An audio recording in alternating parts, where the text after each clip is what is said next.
ఆయన స్త్రీ పురుషుల కలయిక ద్వారా జన్మించలేదు. ఆయనకి ఆమె గర్భాన్ని దేవుడు ఎన్నుకున్నాడు. ఆమె గర్భాన్ని సర్వోన్నతుని శక్తి కమ్ముకున్నది. ఆమె ఎలిజబెత్ ప్రవచిస్తుంది, ఇదిగో నా ప్రభు తల్లి ఇక్కడికి ఎలా వచ్చింది. ప్రియమైన బిడ్డ, లోపల ఉన్న బిడ్డ కూడా గంతులు వేసాడని చెప్తూ ఉంది. ఈమె మరియ ప్రభువుని బట్టి ఆనందిస్తూ ఉంది. నన్ను అందరూ ధన్యురాలు అంటారు. ఎంత గొప్ప ఆధిక్యత ఇచ్చావు ప్రభు అని ఆమె దేవుని ప్రభువుని బట్టి ఆనందిస్తుంది. ప్రియమైన బిడ్డ, మనం క్రైస్తవులమైనందుకు ఎంతగానో ఆనందించాలి. నీలో ఆనందం ఉందా? ఎప్పుడు చింతతో ఉంటారు. ఎప్పుడు ఇలాగ పరిస్థితులను చూసి నా బిడ్డకి రక్షణ లేదు, నా బిడ్డలకు పెళ్లి కాలేదు, నా బిడ్డలకి దీని చింతలు ఎక్కువైపోయినాయి. అసలే నన్ను సృజించిన దేవుడు ఏ ప్రణాళిక చెప్పున నన్ను సృజించాడో, ఇక్కడికి ఎందుకు నన్ను భూమి మీద పెట్టాడో, ఎందుకు వేడి ముద్రలు సపరేట్ గా చేశాడో, ఎందుకు తల వెంట్రుకలను సపరేట్ గా ఒక్క చిన్న కణాన్ని తీసుకొని నిన్నంత శ్రద్ధతో 9 నెలలు నీ తల్లి చూడక ముందే నువ్వు పెండముడై ఉండగానే ఆయన కన్నులు నిన్ను చూచాయి కదా.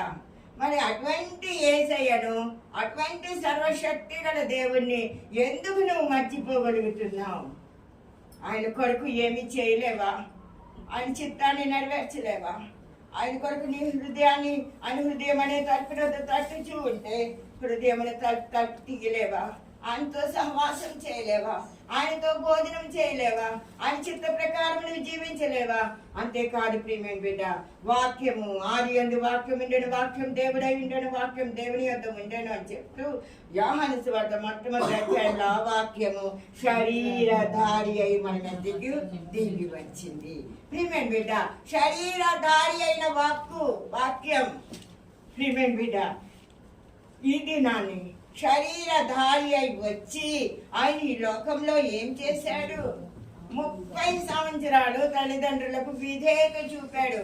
ఇక్కడ చిన్న బిడ్డలు లేరు, కానీ అనేక మంది చిన్న బిడ్డల మధ్య చెప్తాను, తల్లిదండ్రులకు లోబడాలి, తల్లిదండ్రులకు విధేయత చూపాలి. నువ్వు బిడ్డలు చిన్నప్పుడే వారికి వాక్యం బోధించకపోతే వారి పెద్దవారైనప్పుడు వినరు, ఎట్టి పరిస్థితుల్లో వినరు.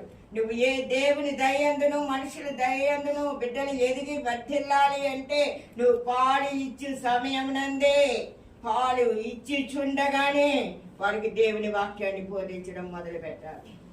నువ్వు కడుపులో ఉండగానే చక్కని పాటలు, దైవ భజనల యొక్క చరిత్రలు, లేదా యేసయ్యనే నువ్వు దేవుడిగా ప్రభువుగా రక్ష